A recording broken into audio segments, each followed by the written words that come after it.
ഒരു വിപത്ത് അല്ലെങ്കിൽ ഒരു വലിയ തകർച്ച നമ്മുടെ ജീവിതത്തിലേക്ക് കടന്നു വരുമ്പോൾ നമ്മളിൽ ഭൂരിഭാഗം ആളുകളും ആദ്യം എന്താണ് ചെയ്യാറുള്ളത്? തീർച്ചയായും നമ്മൾ അതിനു പിന്നിലെ ഭൗതികമായ കാരണങ്ങളെ മാത്രമാണ് തിരയാറുള്ളത്. ബിസിനസ് തകർന്നാൽ വിപണിയിലെ മന്ദഗ്രൂപ്പിതയെ കുറ്റം പറയും. രോഗം വന്നാൽ കാലാവസ്ഥയെയോ അശ്രദ്ധയെയോ പഴിക്കും. കുടുംബത്തിൽ അസ്വസ്ഥതകളുണ്ടായാൽ അത് മറ്റുള്ളവരുടെ കുറ്റമായി ചിത്രീകരിക്കും. എന്നാൽ കണ്ണു തുറന്നു കാണേണ്ട യഥാർത്ഥ സത്യം മറ്റൊന്നാണ്. നമ്മളെ വിടാതെ പിന്തുടരുന്ന ഈ ദുരിതങ്ങൾക്ക് പിന്നിൽ ബാഹ്യമായ കാരണങ്ങൾക്കുമപ്പുറം നമ്മൾ കാണാതെ പോകുന്ന ചില ആത്മീയമായ അടിവേരുകളുണ്ട്. ആ തിരിച്ചറിവിലേക്ക് വിരൽ ചൂണ്ടുന്ന ചില യാഥാർത്ഥ്യങ്ങളാണ് നമ്മൾ ഇന്ന് പരിശോധിക്കുന്നത്. ഒരു മനുഷ്യന്റെ ജീവിതത്തിൽ രോഗങ്ങൾ വിട്ടുമാറാതെ നിൽക്കുക, സമ്പാദ്യത്തിൽ ഒട്ടും ബർക്കത്തില്ലാതാവുക, കൃഷിയിലും കച്ചവടത്തിലും നിരന്തരം നഷ്ടങ്ങൾ മാത്രം സംഭവിക്കുക, അല്ലെങ്കിൽ ഭാര്യാഭർത്താക്കന്മാർക്കിടയിലും മക്കൾക്കിടയിലും സമാധാനമില്ലാത്ത അന്തരീക്ഷം പുകഞ്ഞുകൊണ്ടിരിക്കുക. ഇതൊന്നും വെറുമൊരു യാദൃച്ഛികതയല്ല. ഈ പ്രതിസന്ധികളുടെയെല്ലാം യഥാർത്ഥ ഉറവിടം എവിടെയാണെന്ന് പരിശുദ്ധ ഖുർആൻ കൃത്യമായി വ്യക്തമാക്കി തരുന്നുണ്ട്. അല്ലാഹുമ്മ സ്വല്ലി അലാ മുഹമ്മദി വഅലാ ആലി മുഹമ്മദ്. പ്രവാചക തിരുമേനിയുടെ ചര്യകളെയും സ്രഷ്ടാവിൻ്റെ കൽപ്പനകളെയും ജീവിതത്തിൽ നിന്ന് മാറ്റി നിർത്തുമ്പോൾ നമ്മൾ അറിയാതെ തന്നെ വലിയൊരു അപകടത്തിലേക്കാണ് നടന്നു കയറുന്നത്. ആഴത്തിൽ ചിന്തിക്കേണ്ട ഒരു വിഷയം തന്നെയാണിത്. ജീവിതത്തിൽ നിരന്തരം പരീക്ഷണങ്ങൾ നേരിടേണ്ടി വരുമ്പോൾ എന്തുകൊണ്ടാണ് ഇത് എൻ്റെ ജീവിതത്തിൽ മാത്രം സംഭവിക്കുന്നത് എന്ന് നമ്മൾ പലപ്പോഴും ചിന്തിച്ചു പോകാറുണ്ട്.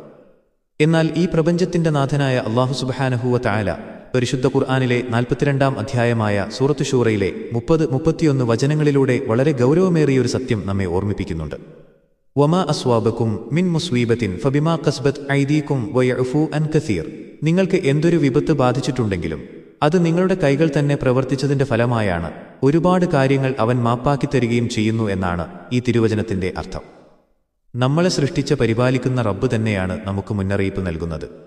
അതായത് നമ്മുടെ ജീവിതത്തിലേക്ക് കടന്നുവരുന്ന ഓരോ കണ്ണീരും തകർച്ചയും നമ്മൾ മുൻപ് ചെയ്തു കൂട്ടിയ തെറ്റുകളുടെയോ നമ്മുടെ തന്നെ അശ്രദ്ധയുടെയോ പ്രതിഫലനമാണ്. അള്ളാഹു എത്രയോ വലിയ തെറ്റുകൾ നമുക്ക് പുറത്തു തരുന്നു. അതിനുശേഷവും നമ്മുടെ ജീവിതത്തിൽ ബാക്കിയാകുന്ന ചില ദുരിതങ്ങൾ നമ്മൾ ചെയ്ത തിന്മകൾക്ക് ഈ ദുനിയാവിൽ വെച്ചു തന്നെ ലഭിക്കുന്ന തിരിച്ചടികളാണ്. ഈയൊരു ചിന്തയോടെ വേണം നമ്മൾ ഓരോ പ്രതിസന്ധിയെയും നോക്കിക്കാണാൻ.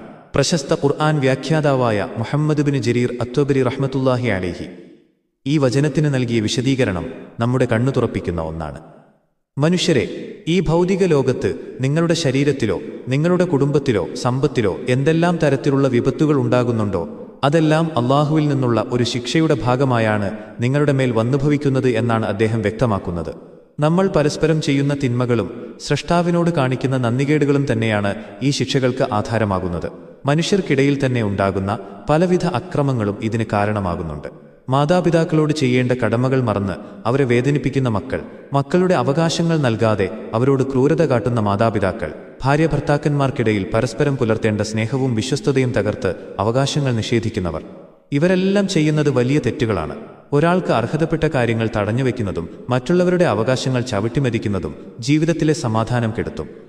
സ്വന്തം താൽപ്പര്യങ്ങൾക്ക് വേണ്ടി മറ്റുള്ളവരെ ഉപദ്രവിക്കുമ്പോൾ അത് നമ്മുടെ തന്നെ ജീവിതത്തിന്റെ തകർച്ചയ്ക്കുള്ള വഴി തുറക്കലാണെന്ന് നമ്മൾ പലപ്പോഴും ഓർക്കാറില്ല. കുടുംബത്തിനകത്ത് മാത്രമല്ല, സമൂഹത്തിൽ നമ്മൾ പുലർത്തുന്ന ബന്ധങ്ങളും നമ്മുടെ ആത്മീയ ജീവിതത്തെയും ഭൗതിക ജീവിതത്തെയും ബാധിക്കുന്നുണ്ട്. അയൽവാസികളെ വെറുതെ ഉപദ്രവിക്കുന്നവർ, കൂട്ടുകാരോടും നാട്ടുകാരോടും ക്രൂരമായി പെരുമാറുന്നവർ എന്നിവരൊക്കെ വലിയ വിപത്തുകളാണ് ക്ഷണിച്ചു വരുത്തുന്നത്. മറ്റുള്ളവരുമായി നടത്തുന്ന സാമ്പത്തിക ഇടപാടുകളിലും ബിസിനസ്സിലും കാണിക്കുന്ന വീഴ്ചകൾ, ചതി, വഞ്ചന, കള്ളം പറയൽ, അമിത ലാഭത്തിനായി സാധനങ്ങൾ പൂഴ്ത്തിവെക്കൽ, തട്ടിപ്പുകൾ, വെട്ടിപ്പുകൾ എന്നിവയെല്ലാം നമ്മുടെ ജീവിതത്തിലേക്ക് ദുരിതങ്ങൾ ഒഴുകിയെത്താൻ കാരണമാകുന്നു. ഇത്തരം കടുത്ത തിന്മകൾ ചെയ്യുന്നതിലൂടെ മനുഷ്യൻ സ്വന്തം കൈകൊണ്ടു തന്നെയാണ് തന്റെ സമാധാനം നശിപ്പിക്കുന്നത്. ഇതിനെല്ലാം പുറമെ മനുഷ്യനും അവന്റെ സ്രഷ്ടാവായ റബ്ബിനും ഇടയിലുള്ള ബന്ധത്തിലുണ്ടാകുന്ന വലിയ വീഴ്ചകളാണ് ഏറ്റവും പ്രധാനം. പരിശുദ്ധ ഖുർആനിലൂടെ അല്ലാഹു സുബ്ഹാനഹു വ തആല നമ്മോട് കൽപ്പിച്ച കാര്യങ്ങൾ മനഃപൂർവ്വം ചെയ്യാതിരിക്കുകയും അവൻ കർശനമായി വിരോധിച്ച ഹറാമായ കാര്യങ്ങളിലേക്ക് യാതൊരു മടിയുമില്ലാതെ നടന്നുപോവുകയും ചെയ്യുമ്പോൾ നമ്മൾ വലിയ ശിക്ഷക്കാണ് അർഹരാകുന്നത്. റബ്ബിനോട് നേരിട്ട് തെറ്റുകൾ ചെയ്യുകയും അവന്റെ നിയമങ്ങളെ വെല്ലുവിളിക്കുകയും ചെയ്യുന്ന ഒരാൾക്ക് എങ്ങനെയാണ് ജീവിതത്തിൽ ഐശ്വര്യവും സമാധാനവും പ്രതീക്ഷിക്കാൻ സാധിക്കുക? റസൂലുള്ളാഹി സ്വല്ലല്ലാഹു അലൈഹി വസല്ലം പഠിപ്പിച്ചു തന്ന മനോഹരമായ ചര്യകളെയും സുന്നത്തുകളെയും ജീവിതത്തിൽ നിന്ന് പൂർണ്ണമായി ഒഴിവാക്കുക, അതിനു പകരം ദീനിലില്ലാത്ത പുതുപുത്തൻ ആചാരങ്ങളും ബിദ്അത്തുകളും നിർമ്മിച്ചുണ്ടാക്കുക എന്നിവയെല്ലാം വലിയ അപകടങ്ങളാണ് വരുത്തിവെക്കുന്നത്. ഇസ്ലാമിൽ കൃത്യമായി അറിയപ്പെട്ട അടിസ്ഥാന കാര്യങ്ങളെ നിഷേധിക്കുകയും അതിനെതിരായി പ്രവർത്തിക്കുകയും ചെയ്യുമ്പോൾ നമ്മൾ സ്രഷ്ടാവിൻ്റെ കോപത്തിനാണ് ഇരയാകുന്നത്. അഹ്ലുസുന്നത്ത് വൽ ജമാഅത്തിന്റെ പണ്ഡിതന്മാർ നമുക്ക് മനസ്സിലാക്കിത്തന്ന ശരിയായ വഴി കൈയൊഴിയുന്നതാണ് പലരുടെയും തകർച്ചയ്ക്ക് കാരണം. ഒരു സമൂഹത്തിൽ അല്ലെങ്കിൽ ഒരു നാട്ടിൽ നിലനിൽക്കുന്ന നല്ല കാര്യങ്ങളെയും ബുദ്ധിയും വിവേകവുമുള്ള മനുഷ്യർ അംഗീകരിക്കുന്ന നന്മകളെയും തള്ളിക്കളയുന്നതിലൂടെയും ജീവിതത്തിൽ വലിയ പ്രശ്നങ്ങൾ ഉണ്ടാകുന്നുണ്ട്. വ്യക്തിജീവിതത്തിൽ പരസ്പരവും അതോടൊപ്പം തന്നെ കാരുണ്യവാനായ റബ്ബിനോടും നമ്മൾ ചെയ്യുന്ന തിന്മകൾക്ക് അള്ളാഹു നൽകുന്ന ശിക്ഷയായിട്ട് തന്നെയാണ് ഈ മുസീബത്തുകൾ നമ്മുടെ ജീവിതത്തിലേക്ക് കടന്നുവരുന്നത്. എന്നിട്ടും അള്ളാഹു തന്റെ വലിയ കാരുണ്യം കൊണ്ട് എത്രയോ കാര്യങ്ങൾ നമുക്ക് വിട്ടുതരുന്നു. നമ്മുടെ എല്ലാ തെറ്റുകൾക്കുമുള്ള ശിക്ഷ ഈ ദുനിയാവിൽ വെച്ച് അള്ളാഹു തന്നിരുന്നുവെങ്കിൽ മനുഷ്യർക്ക് ആർക്കും തന്നെ ഈ ഭൂമിയിൽ ജീവിക്കാൻ സാധിക്കുമായിരുന്നില്ല. നമ്മൾ ചെയ്യുന്ന വലിയ തെറ്റുകളിൽ ഭൂരിഭാഗവും അള്ളാഹു സുബ്ഹാനഹു വ തആല നമുക്ക് മാപ്പാക്കി തരികയാണ് ചെയ്യുന്നത്. വളരെ കുറഞ്ഞ കാര്യങ്ങളിൽ മാത്രമാണ് അവൻ മനുഷ്യനെ ഈ ഭൂമിയിൽ വെച്ച് ശിക്ഷിക്കുന്നത്. അതുകൊണ്ട് തന്നെ ഈ ഖുർആൻ വചനത്തിലൂടെ അള്ളാഹു നമ്മെ പഠിപ്പിക്കുന്നത് ജീവിതത്തിൽ സംഭവിക്കുന്ന ദുരന്തങ്ങളെല്ലാം ഒരു പരിധിവരെ മനുഷ്യന്റെ സ്വന്തം കർമ്മങ്ങൾ കൊണ്ട് തന്നെ ഉണ്ടായിട്ടുള്ളതാണ് എന്നാണ്. അവന്റെ നന്ദികേടും പോരായ്മകളും അശ്രദ്ധയും സൃഷ്ടാവിന്റെ കൽപ്പനകളോടുള്ള അവഗണനയുമാണ് എല്ലാത്തിനും കാരണം. ഉപദേശങ്ങൾ നൽകപ്പെടുമ്പോൾ അത് സ്വീകരിക്കാൻ തയ്യാറാകാത്ത മനുഷ്യന്റെ ധിക്കാരവും അഹങ്കാരവും പൊങ്ങച്ചവുമെല്ലാം പുതിയ പുതിയ പ്രതിസന്ധികളെ ക്ഷണിച്ചു വരുത്തുന്നു. ഇതിന് തുടർച്ചയായി സൂറത്തു ശൂറയിലെ 31-ാമത്തെ ആയത്തിലൂടെ അള്ളാഹു നമ്മെ മറ്റൊരു യാഥാർത്ഥ്യം കൂടി ഓർമ്മിപ്പിക്കുന്നുണ്ട്. വമാ അൻതും ബിമുഅ്ജിസീന ഫിൽ അർളി വമാ ലക്കും മിൻ ദൂനില്ലാഹി മിൻ വലിയ്യിൻ വലാ നസ്വീർ. ഭൂമിയിൽ അള്ളാഹുവിനെ തോൽപ്പിച്ചു കളയാൻ നിങ്ങൾക്കൊരിക്കലും സാധ്യമല്ല. അള്ളാഹുവിന് പുറമേ നിങ്ങളെ സഹായിക്കാനോ രക്ഷപ്പെടുത്താനോ യാതൊരു രക്ഷാധികാരിയോ സഹായിയോ നിങ്ങൾക്കില്ലെന്നാണ് ഈ വചനത്തിന്റെ അർത്ഥം. അള്ളാഹുവിനെ വെല്ലുവിളിച്ച് ആർക്കും ഇവിടെ ജീവിക്കാനാകില്ല. നമ്മുടെ ജീവിതത്തിൽ സംഭവിക്കുന്ന എല്ലാ ദുരിതങ്ങൾക്കും കാരണം നമ്മൾ ചെയ്യുന്ന തിന്മകൾ തന്നെയാണെന്ന് അള്ളാഹു വ്യക്തമാക്കിയതിനു ശേഷമാണ് ഈ ഒരു കാര്യം കൂടി ഓർമ്മിപ്പിക്കുന്നത്. അള്ളാഹുവിനെ ധിക്കരിച്ചുകൊണ്ടും പ്രവാചകന്മാരുടെ വഴി തള്ളിക്കളഞ്ഞുകൊണ്ടും നമുക്കൊരിക്കലും സുഖകരമായ ഒരു ജീവിതം നയിക്കാൻ സാധിക്കില്ല. റബ്ബിന്റെ കൽപ്പനകൾക്ക് പുറംതിരിഞ്ഞു നിന്നുകൊണ്ട് ഈ ദുനിയാവിൽ സമാധാനം കണ്ടെത്താമെന്ന് ആരും മോഹിക്കേണ്ടതില്ല. എന്നാൽ ഇതിനു പകരമായി അള്ളാഹു സുബ്ഹാനഹു വ തആല നമുക്ക് നൽകുന്ന മനോഹരമായൊരു വാഗ്ദാനമുണ്ട്. ശരിയായ വിശ്വാസം അഥവാ തൗഹീദ് നെഞ്ചിലേറ്റിക്കൊണ്ട് സൽക്കർമ്മങ്ങൾ പ്രവർത്തിച്ച് ജീവിക്കുന്നവർ ആരായാലും, അത് ആണാകട്ടെ പെണ്ണാകട്ടെ, അവർക്ക് ഈ ഭൂമിയിൽ ഏറ്റവും നല്ലൊരു ജീവിതം നൽകുമെന്നാണ് അള്ളാഹുവിന്റെ ഉറപ്പ്. ആ ഉറപ്പിലാണ് ഒരു വിശ്വാസിയുടെ പ്രതീക്ഷ നിലനിൽക്കുന്നത്. എന്നാൽ നമ്മുടെ ഈമാനിൽ അബദ്ധങ്ങൾ സംഭവിക്കുമ്പോഴും നമ്മുടെ കർമ്മങ്ങളിൽ പിഴവുകൾ ഉണ്ടാകുമ്പോഴുമാണ് പലപ്പോഴും ഈ നല്ല ജീവിതം നമ്മിൽ നിന്ന് അകന്നുപോകുന്നത്. അള്ളാഹുവിനെ തോൽപ്പിച്ചു കളയാൻ ഈ പ്രപഞ്ചത്തിൽ ഒരൊറ്റ ശക്തിക്കും സാധ്യമല്ല. അള്ളാഹു വിചാരിച്ചാൽ അല്ലാതെ നമ്മെ രക്ഷിച്ചെടുക്കാൻ ലോകത്തിലെ ഒരു വ്യവസ്ഥയ്ക്കോ ഭരണകൂടത്തിനോ ഒരു വ്യക്തിക്കോ കഴിയില്ലെന്ന വലിയ സത്യം നമ്മൾ തിരിച്ചറിയണം. പരിശുദ്ധ ഖുർആനെയും പ്രവാചകചര്യയായ സുന്നത്തിനെയും പൂർണ്ണമായി മാറ്റിവെച്ച് മറ്റുള്ളവർ പറയുന്നത് മാത്രം കേട്ടുകൊണ്ട് ജീവിക്കുന്നവരുണ്ട്. കേവലം നാട്ടുനടപ്പുകൾ അനുസരിച്ചും പലരും എഴുതിവെച്ചതും പറഞ്ഞതുമായ കാര്യങ്ങൾ കണ്ണടച്ച് അംഗീകരിച്ചും ജനങ്ങളുടെ ഇഷ്ടത്തിനനുസരിച്ച് മാത്രം പ്രവർത്തിച്ചും മുന്നോട്ടു പോയാൽ വിജയിക്കാൻ സാധിക്കുമെന്ന് ആരും വിചാരിക്കേണ്ടതില്ല. അള്ളാഹു പറഞ്ഞതനുസരിച്ച് മാത്രം ജീവിതം നയിക്കുന്നവർക്ക് മാത്രമേ യഥാർത്ഥ സ്വസ്ഥതയും സമാധാനവും നിറഞ്ഞ ഒരു ജീവിതം ഉണ്ടാവുകയുള്ളൂ എന്ന് അള്ളാഹു സുബ്ഹാനഹു വ തആല നമ്മെ കൃത്യമായി പഠിപ്പിക്കുന്നു.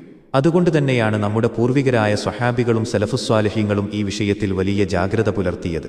അവരുടെ ജീവിതത്തിൽ എന്തെങ്കിലും ഒരു ചെറിയ വിപത്തോ പ്രയാസമോ ഉണ്ടായാൽ അവർ മറ്റുള്ളവരിലേക്ക് വിരൽ ചൂണ്ടുകയായിരുന്നില്ല ചെയ്തത്. പകരം അവർ സ്വന്തം ജീവിതത്തിലേക്ക് തന്നെ തിരിഞ്ഞു നോക്കുമായിരുന്നു.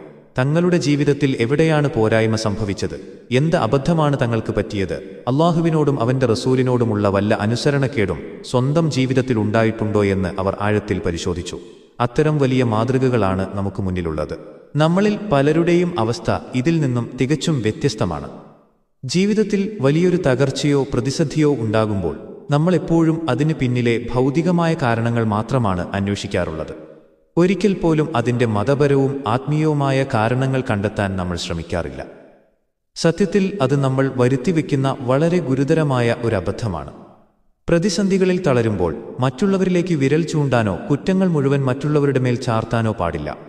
ബാഹ്യമായ കാരണങ്ങളിലേക്ക് മാത്രം ഓടിപ്പോകാതെ നമ്മൾ നമ്മിലേക്ക് തന്നെ തിരിയുകയാണ് വേണ്ടത്. നമ്മുടെ ജീവിതത്തിൽ അബദ്ധങ്ങളും വലിയ തിന്മകളും സംഭവിച്ചിട്ടുണ്ടോ എന്ന് ആത്മാർത്ഥമായി പരിശോധിക്കുകയാണ് ഒന്നാമത്തെ വഴി. എന്നാൽ കൃത്യമായ ആത്മപരിശോധന നടത്തിയിട്ടും താൻ അറിഞ്ഞുകൊണ്ട് ഒരു തിന്മയും ചെയ്തതായി ഓർക്കുന്നില്ലെങ്കിൽ നമ്മൾ മനസ്സിലാക്കേണ്ടത് മറ്റൊന്നാണ്. അത് നമ്മെ പരീക്ഷിക്കാൻ വേണ്ടി മാത്രം അള്ളാഹു നൽകുന്ന മുസീബത്തുകളാണ്. അത്തരം ഘട്ടങ്ങളിൽ നമ്മൾ കാണിക്കുന്ന ക്ഷമയ്ക്ക് വലിയ പ്രതിഫലമുണ്ട്. അത് നമ്മുടെ മുൻകാല പാപങ്ങൾ പൊറുക്കപ്പെടാനും പരലോകത്ത് സ്വർഗത്തിലെ പദവികൾ ഉയർത്തപ്പെടാനും കാരണമായി മാറും. നമ്മൾ പാപികളാണെന്നും നമ്മുടെ ജീവിതത്തിൽ അറിഞ്ഞോ അറിയാതെയോ വലിയ തെറ്റുകൾ സംഭവിച്ചിട്ടുണ്ടെന്നും ബോധ്യപ്പെട്ടാൽ പിന്നെ ഒട്ടും സമയം കളയാൻ പാടില്ല. അല്ലാഹുവിലേക്ക് മടങ്ങുകയും ഇസ്തിഗ്ഫാർ ചെയ്യുകയുമാണ് അടുത്ത പടി. ചരിത്രത്തിൽ കഴിഞ്ഞുപോയ എല്ലാ അമ്പിയാക്കളും തങ്ങളുടെ ജനസമൂഹത്തോട് ഒന്നടങ്കം പറഞ്ഞത് ഇതേ കാര്യമാണ്. നിങ്ങൾ നിങ്ങളുടെ സ്രഷ്ടാവിനോട് ആത്മാർത്ഥമായി പാപമോചനം തേടൂ, എങ്കിൽ അല്ലാഹു നിങ്ങൾക്ക് ആകാശത്തുനിന്ന് സമൃദ്ധമായി മഴ വർഷിപ്പിച്ചു തരും. നിങ്ങളുടെ ജീവിതത്തിൽ സമ്പൽ സമൃദ്ധിയും വലിയ ഐശ്വര്യവും അവൻ പ്രദാനം ചെയ്യും. നിങ്ങളുടെ കരുത്തും ശക്തിയും വർദ്ധിപ്പിച്ചു തരും.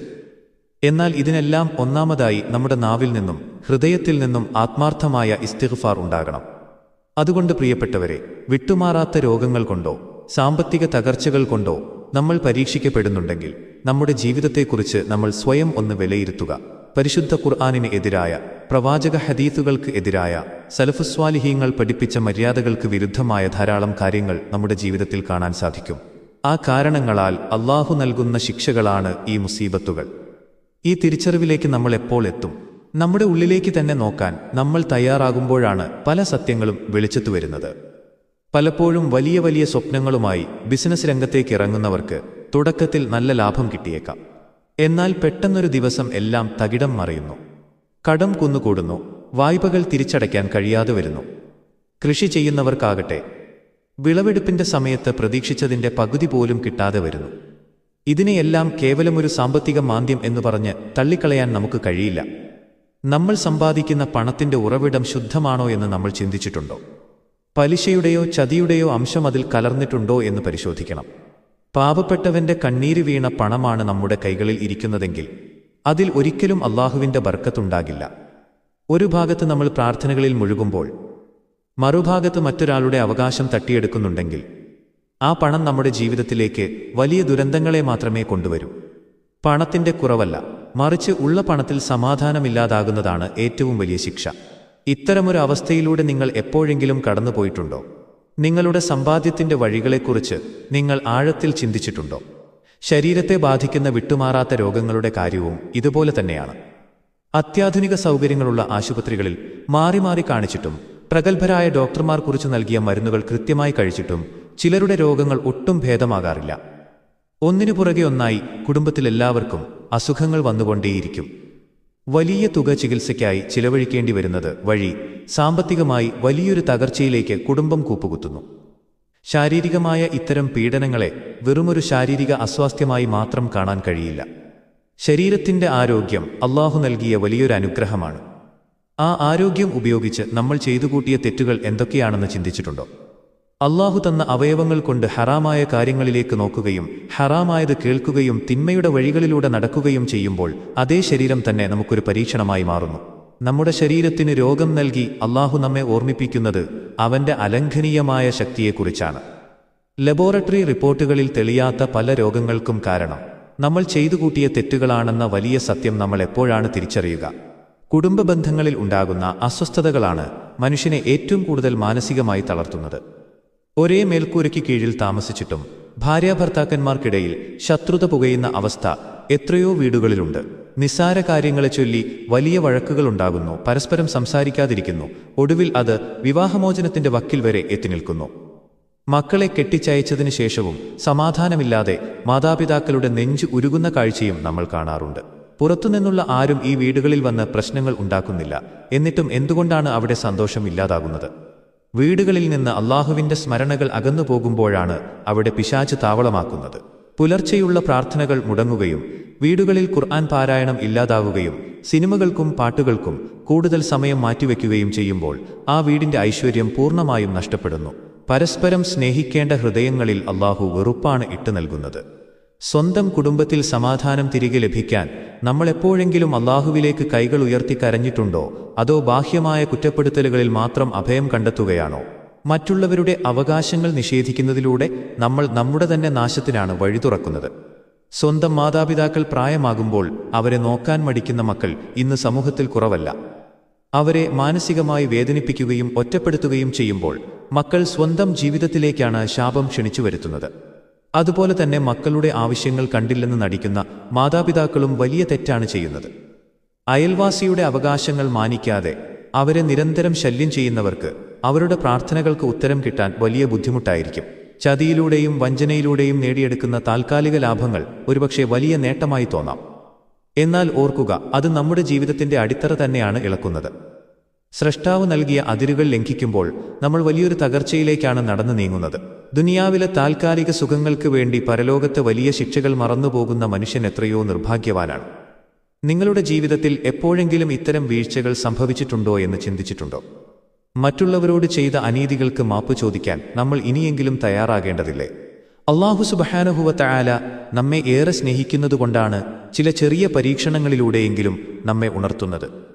നമ്മുടെ വലിയ വലിയ തെറ്റുകൾക്കെല്ലാം ഈ ദുനിയാവിൽ വെച്ചുതന്നെ അല്ലാഹു ശിക്ഷ തന്നിരുന്നുവെങ്കിൽ മനുഷ്യർക്ക് ആർക്കും തന്നെ ഇവിടെ സ്വസ്ഥമായി ജീവിക്കാൻ സാധിക്കുമായിരുന്നില്ല. ഭൂരിഭാഗം പിഴവുകളും അവൻ തന്റെ അളക്കാനാവാത്ത കാരുണ്യം കൊണ്ട് നമുക്ക് മാപ്പാക്കി തരികയാണ് ചെയ്യുന്നത്. എന്നിട്ടും നമ്മുടെ ജീവിതത്തിലേക്ക് വിട്ടുമാറാത്ത ദുരിതങ്ങൾ കടന്നു വരുന്നുണ്ടെങ്കിൽ അത് നമ്മൾ അടിയന്തിരമായി തിരുത്തേണ്ട ചില തെറ്റുകളിലേക്ക് വിരൽ ചൂണ്ടുന്ന മുന്നറിയിപ്പുകളാണ്. സ്രഷ്ടാവിനെ വെല്ലുവിളിച്ചുകൊണ്ടോ അവന്റെ കൽപ്പനകളെ കാറ്റിൽ പറത്തിക്കൊണ്ടോ ഈ ഭൂമിയിൽ ഒരൊറ്റ മനുഷ്യനും വിജയിക്കാൻ കഴിയില്ല. അല്ലാഹുവിനു പുറമെ നമ്മെ സഹായിക്കാനോ ഈ പ്രതിസന്ധികളിൽ നിന്ന് രക്ഷപ്പെടുത്താനോ ലോകത്തിലെ ഒരു ശക്തിക്കും സാധ്യമല്ലെന്ന യാഥാർത്ഥ്യം നമ്മൾ മനസ്സിലാക്കണം. അഹങ്കാരവും പൊങ്ങച്ചവും മാറ്റിവെച്ച് റബ്ബിന്റെ കൽപ്പനകളിലേക്ക് പൂർണ്ണമായി മടങ്ങാൻ നമ്മൾ തയ്യാറാകണം. ഈ ആത്മപരിശോധന നമ്മളിൽ ഓരോരുത്തരിലും ഉണ്ടാകേണ്ടതുണ്ട്. നിങ്ങളുടെ ജീവിതത്തിൽ വിട്ടുമാറാത്ത പ്രതിസന്ധികൾ ഉണ്ടായപ്പോൾ നിങ്ങൾ ആദ്യം എന്താണ് ചെയ്തത്? ഭൗതിക കാരണങ്ങളെ മാത്രമാണോ അതോ നിങ്ങളുടെ ആത്മീയ ജീവിതത്തെയാണോ നിങ്ങൾ ആദ്യം പരിശോധിച്ചത്? നിങ്ങളുടെ അനുഭവങ്ങളും ചിന്തകളും ദയവായി താഴെ കമന്റ് ബോക്സിൽ പങ്കുവെക്കൂ.